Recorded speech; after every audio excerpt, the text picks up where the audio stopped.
Voice வீடியோஸை like பண்ணுங்கள், share பண்ணுங்கள், சப்ஸ்கிரைப் பண்ணுங்கள் அண்ட் மறந்துடாமல் பெல் பட்டனை ப்ரெஸ் பண்ணுங்கள். Good morning friends. இன்னைக்கு நம்ம சமைக்க போறது பாட் சிக்கன் பிரியாணி. அதாவது சின்ன வயசுல நான் நாகர்கோயிலுக்கு எங்க ஆச்சி வீட்டுக்கு போகும்போது இறச்சி சோறுன்னு வந்து எங்க ஆச்சி பண்ணுவாங்க, சூப்பரா இருக்கும். அதே இதை நம்ம இன்னைக்கு பிரியாணின்னு சொல்லிட்டு இந்த பாட்ல பண்ண போறோம். எப்படி இருக்குன்றத வந்து ஃபைனலா டேஸ்ட் பண்ண போறேன். ஒய்ஃப் இன்னைக்கு வந்து சமைக்க போறாங்க. Let's see how it goes. நம்ம இந்த பாட் பிரியாணி பண்ணுறதுக்கு என்னென்ன இன்க்ரீடியன்ட்ஸ்னு பார்த்தோம்னா, ஆஸ் யூஷுவல் ஒரு 3 மீடியம் சைஸ் ஆனியன்ஸ் கட் பண்ணி வச்சுருக்கிறேன். இதில் ஒரு 6 பச்சை மிளகா ஸ்லிப் பண்ணியிருக்கிறேன். அப்புறம் பார்த்தீங்கன்னா டர்மரிக் பவுடர், இது garam masala and salt, chilli powder, coriander powder, தனியாத்தூள், அப்புறம் க்ரஷ்டு பெப்பர்ஸ். இங்கே வந்து ஜிஞ்சர் கார்லிக் பேஸ்ட் அண்ட் தயிர் வச்சுருக்கேன். இப்போ நம்ம என்ன பண்ண போகிறோம்னு கேட்டிங்கன்னா, ஃபஸ்ட்டு வந்து இதை மேரினேட் பண்ணி கொஞ்சம் நேரம் வைக்க போகிறோம். அதுக்காக இந்த தயிரும் ஜிஞ்சர் கார்லிக் பேஸ்ட்டு. மீன்வைல் இங்கே வந்து நான் பாஸ்மதி ரைஸில் தான் இன்றைக்கி பண்ண போகிறேன். ஸோ 3 கப்ஸ் பாஸ்மதி ரைஸ் வந்து சும்மா தண்ணியில் ஊற வச்சுருக்கேன். அதில் பே லீவ்ஸும் ஒரு க்ளோவ்ஸ் அண்ட் சின்னமன் ஸ்டிக் சும்மா போட்டிருக்கேன், இதை நம்ம பாயில் பண்ணுறதுக்காக. ஸோ ஃபஸ்ட் என்ன பண்ணலாம் அப்படின்னு கேட்டிங்கன்னா, நம்ம இந்த சிக்கன் வந்து மேரினேட் பண்ணிடலாம்.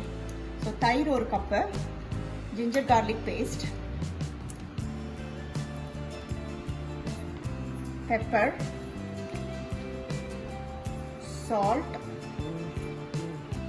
Coriander powder, chilli powder, garam masala and turmeric powder போட்டு இதை நல்லா இப்போ மிக்ஸ் பண்ணிவிட்டு காமிக்கிறேன். இப்போ பார்த்தீங்கன்னா நம்ம சிக்கன் வந்து மேரினேட் பண்ணி வச்சுருக்கிறோம். நான் 30 மினிட்ஸ்க்கும் கம்மியாக தான் பண்ணியிருக்கிறோம். பட் யூஸ்வலாக நீங்கள் 2 ஹவர்ஸ் பக்கம் வச்சிங்கன்னா டேஸ்ட் இன்னும் நல்லாயிருக்கும். ஸோ இங்கே மண் பாத்திரம் வச்சுருக்கோம். ஸோ இதில் பார்த்தீங்கன்னா நான் ஆல்மோஸ்ட் ½ ஸ்டிக் பட்டர் போட போகிறேன். நீங்கள் நெய் இருந்தால் யூஸ் பண்ணிக்கலாம். பட் நாங்கள் பட்டர் போட்டுட்டு கொஞ்சம் எண்ணெயும் ஆட் பண்ணுவேன். பட் இருந்தாலும் பட்டர் கொஞ்சம் நல்லாயிருக்குங்கிறனால பட்டர் ஆட் பண்ணிட்டேன். இங்கே பார்த்தீங்கன்னா இப்போ நம்ம பட்டர் வந்து நல்லா கொஞ்சம் உருகி காஞ்சிடுச்சு. ஸோ இப்போ இந்த ஸ்டேஜில் வந்து 2 பே லீஃப் அண்ட் இந்த மசால் ஐட்டம், பிரியாணி மசாலா ஐட்டம் எல்லாமே ஆட் பண்ணுறேன். ஸோ இப்போ இந்த மசால் ஐட்டம் எல்லாம் வந்து கொஞ்சம் பொரிஞ்ச மாதிரி ஆயிடுச்சு. நீங்கள் பார்த்தீங்கன்னா தெரியும், நம்ம இந்த காடமம் எல்லாம் நல்லா பஃபியாக வந்துடுச்சு. ஸோ இந்த ஸ்டேஜில் வந்து பச்சை மிளகாய் ஆட் பண்ணுறேன். அதோடைய வெங்காயமும் ஆட் பண்ணி வதக்க போகிறேன்.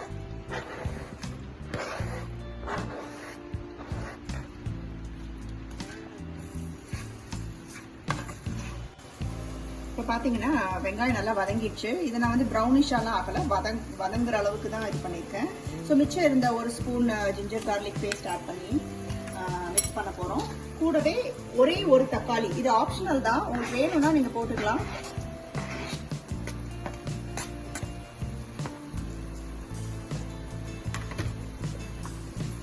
இப்போ பார்த்தீங்கன்னா நல்லா வெங்காயம் தக்காளி எல்லாமே வதங்கிடுச்சு.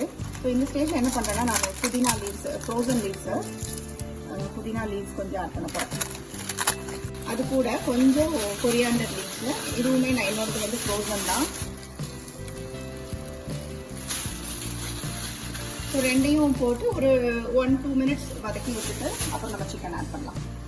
இப்போ பார்த்தீங்கன்னா மின்ட் லீவ்ஸ் போட்டிருந்தோம் இல்லையா, நல்லா வதங்கிடுச்சு. கொஞ்சம் நல்லா அந்த ஃப்ளேவர் நமக்கு தெரியுது. ஸோ இப்போ இந்த ஸ்டேஜில் வந்து நான் இந்த மேரினேட் பண்ணி வச்சிருந்த சிக்கனை வந்து ஆட் பண்ண போகிறோம். இங்கே பார்த்தீங்கன்னா இப்போ சிக்கன் ஆட் பண்ணியாச்சு. ஸோ லைட்டாக மிக்ஸ் பண்ணியும் விட்டாச்சு. இப்போ இதை வந்து நம்ம வேக வைக்க போகிறோம். எப்படியும் ஒரு 15 மினிட்ஸ் ஆகுது மினிமம் பாயில் ஆகணும். மீன்வைல் இந்த பக்கம் நம்ம ஊற வச்சிருந்த பாஸ்மதி ரைஸை வந்து இப்போ அடுப்பு வந்து ஆன் பண்ண போகிறேன். ஸோ ஒரு 3/4 குக் ஆகிற வரைக்கும் நம்ம விட போகிறோம் அந்த ரைஸை. அப்புறம் இந்த பக்கம் வந்து நான் பாயில்டு எக்ஸ் பண்ணுறதுக்காக 4 எக்ஸ் வந்து பாயில் பண்ணுறேன். இப்போ இதை பார்த்தீங்கன்னா நல்லா சிக்கன் வந்து ஒரு 3/4 பதத்துக்கு வெந்துருச்சு. பார்த்தாவே தெரியும், நல்லா கொஞ்சம் இந்த ஒயிட்டிஷ் கலர் வந்திருக்கும். டேஸ்ட் பண்ணி பார்த்ததுல உப்பு காரம் எல்லாமே கரெக்டாக இருக்குது. இங்கே பார்த்தீங்கன்னா நம்ம வந்து ஒரு 3/4 பாயில் பண்ணி வச்சுருந்தா ரைஸ் ரெடியாக இருக்குது. நான் வந்து எல்லாமே வடிகட்டிட்டேன். ஸோ ரைஸ் வந்து காமிக்கு பார்க்கனா தெரியும் ரெடியாக இருக்குது. இப்போ நம்ம என்ன பண்ண போகிறோம்னா, இந்த ரைஸை வந்து இந்த பாட்டில் வந்து ஃபில் பண்ணிவிட்டு அப்படியே ரைஸ் மேலே போட போகிறோம். போட்டுட்டு மேலே ஒரு கவர் போட்டு தம் வந்து ஒரு 20 மினிட்ஸ்க்கு வைக்க போகிறேன். ஸோ போட்டதுக்கப்புறம் எப்படி வைக்கிறதுங்கிறத காமிக்கிறேன். இப்போ பார்த்தீங்கன்னா இப்போ ரைஸை வந்து நான் இதில் போட போகிறேன்.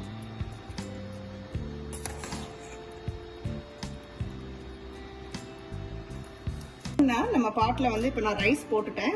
ரைஸ் போட்டுட்டு சும்மா கார்னிஷிங்க்கு மேலே லெமன், கொஞ்சோண்டு புதினா, அப்புறம் ஒரு 2 பச்சை மிளகாய் போட்டுக்கிறேன். ஏன்னா இந்த ஃப்ளேவர் வந்து அது தம்மில் இறங்கும்போது நல்லாயிருக்கும். இருக்கும். இது என்ன பண்ண போகிறோம் அப்படின்னு கேட்டிங்கன்னா, அலுமினியம் ஃபாயில் வச்சு ஃபஸ்ட்டு நல்லா டைட்டாக ரேப் பண்ண போகிறேன். ஓகே, இப்போ நம்ம வந்து அலுமினியம் ஃபாயில் வச்சு நான் இந்த மண் பானையை வந்து ரேப் பண்ண போகிறேன். இது எதுக்குன்னு கேட்டிங்கன்னா, அந்த ஹீட் வந்து வெளியில் மூவ் ஆகாமல் இருக்கிறதுக்காக. சில பேர் வந்து மாவு வச்சு கூட க்ளோஸ் பண்ணுவாங்க, கோதுமை மாவு மாதிரி பண்ணி அந்த இடைவெளி இல்லாமல் இருக்கிறதுக்கு. பட் நான் வந்து அலுமினியம் ரேப் வச்சுருக்கேன். இந்த பக்கம் பார்த்தீங்கன்னா ஒரு தோசைக்கல், ஒரு தவா வந்து ஹீட் பண்ணி வச்சுருக்கிறேன். இது மேலே தான் நம்ம இப்போ இந்த பாத்திரத்தை வைக்க போகிறோம். இப்போ இதை நல்லா நம்ம டைட்டாக க்ளோஸ் பண்ணியாச்சு. பண்ணதுக்கப்புறம் இதோட மூடி, ஸோ இது மூடியை வந்து இது மேலே நான் அப்படி கொஞ்சம் அமைக்கி இப்படி வைக்கிறேன். வச்சதுக்கப்புறம் இதை வந்து நம்ம இந்த தவா, சூடாக இருக்கிற தவா மேலே வைக்கிறோம். ஃபர்தராக வந்து அந்த ஸ்டீம் எஸ்கேப் ஆகாமல் இருக்கிறதுக்காக நான் வந்து இந்த ஸ்டோன் இருக்கு இல்லையா, நம்ம இஞ்சி பூண்டெல்லாம் தட்டுவோம்ல, அதை வந்து இது மேலே வச்சு கொஞ்சம் டைட்டாக கவர் பண்ணுறதுக்கு. இது வச்சுட்டு என்ன பண்ண போகிறோம்னு கேட்டிங்கன்னா, நான் மீடியம் செட்டிங்கில் நம்ம அடுப்பு வச்சுட்டு 15 minutes to 20 minutes வந்து நம்ம இதிலே இப்படி விட்டுடலாம். விட்டோன்னா அந்த ஆவிலேயே நல்லா தம் வந்து ரெடி ஆகிடும். ஸோ 20 minutes வந்து அந்த தோசை தவாவில் வச்சுருந்தேன். அப்புறம் ஒரு 20 minutes அப்படி ஆஃப் பண்ணிவிட்டு, அடுப்பு ஆஃப் பண்ணிவிட்டு அதிலேயே அப்படி விட்டுட்டோம். ஸோ இப்போ தான் மொமெண்ட் ஆஃப் ட்ரூத் எப்படி இருக்குன்னு பார்க்கலாம். ஸோ இப்போ பார்த்தீங்கன்னா ஆஃப் பண்ணி ஒரு 20 minutes விட்டுருந்தேன். இதை ஓப்பன் பண்ணலாம்.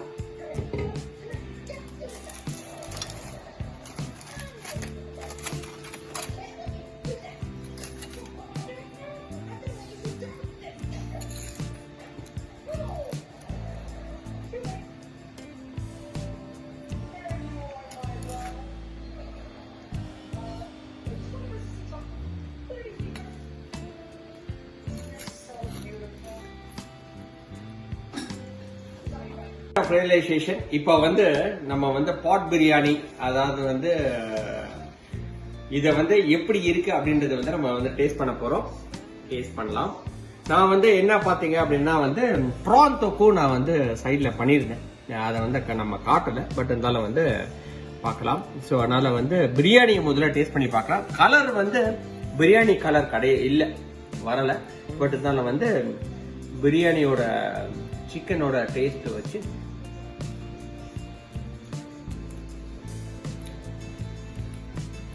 அதாவது வந்து எங்க ஊர் புத்தேரி, நாகர்கோவில் பக்கத்துல இருக்கு. அந்த புத்தேரியோட வாசம் அப்படியே அடிக்குது. எங்க ஆச்சியோட ஸ்மெல் வந்து அப்படியே வந்து இதுல தெரியுது. இல்ல, இது உண்மையாவே வந்து நீங்க வந்து சும்மான்னு நினைக்கலாம், பட் இருந்தாலும் வந்து நிஜமாவே அவ்வளோ நல்லா இருக்கு. அதே மாதிரி வந்து ப்ரானோட வச்சு சாப்பிட்டு பாக்குறேன் நானு.